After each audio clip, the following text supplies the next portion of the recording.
बारे में बताऊंगी। मुफ्रदात की लोगवी मानी होती है एक, अकेला, वाहिद, तन्हा।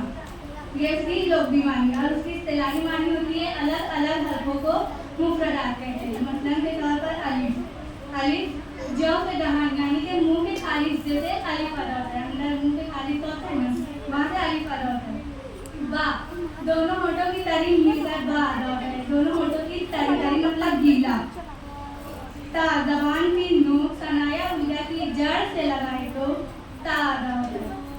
ता, जबान की नोक सनाया उंगलियां के किनारे से लगाए तो ता अदा होता है।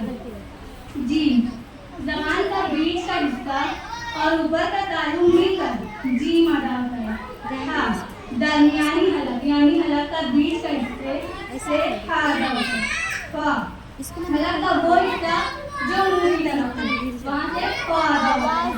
दाल, जबान की नोक सनाया उंगलियां की जड़ से लगाए तो दाल अदा होता है। दाल, जबान की नोक सनाया उंगलियां के किनारे से लगाए तो दाल अदा होता है। रा, नून के मखरज से जरा बाहर की जानिब हटकर रा अदा होता है। जा, जबान की नोक सनाया उंगलियां और सनाया सुफला के किनारे से लगाए तो जा अदा होता है। तीन, जबान की नोक और सनाया उंगलियां सनाया सुफला के किनारे से लगाए तो तीन अदा होता है। शीन, जबान का बीच का हिस्सा और ऊपर का तालु मिलकर शीन अदा होता है।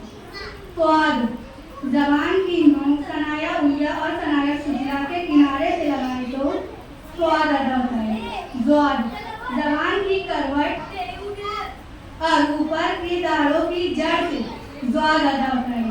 त्वा, जबान की नोक सनाया उंगलियां की जड़ से लगाए तो त्वा अदा होता है। द्वा, जबान की नोक सनाया उंगलियां के किनारे से लगाए तो द्वा अदा होता है। आइन, दरमियानी हलक यानी बीच का हिस्सा, हलक का बीच का हिस्सा जो होता है ना, वहाँ से आइन अदा होता है। वाइन, जबान का वो हिस्सा जो मुंह की तरफ हो, वहाँ से वाइन अदा होता है। फा, सनाया उंगलियां का किनारा नीचे के होठ की तरी से लगाए तो फा अदा होता है।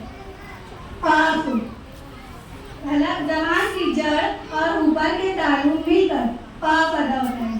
काफ, काफ के मखरज से जरा बाहर की जानिब हटकर काफ अदा होता है। लाम, जबान का किनारा ऊपर के मसोड़े से लगाए तो लाम अदा होता है। मीम, खुश्की मिलकर मीम अदा होता है। खुश्की मतलब सूखा, मिलकर मीम अदा होता है। नून, जबान की नोक और सनाया उंगलियां का मसोड़ा मिलकर नून अदा होता है।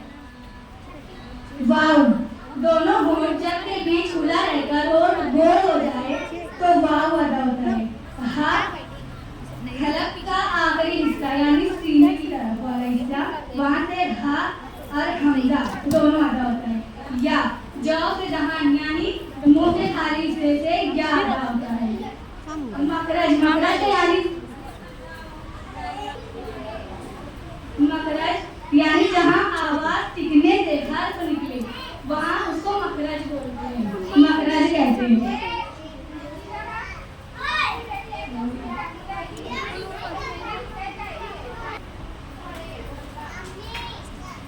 अस्सलाम वालेकुम।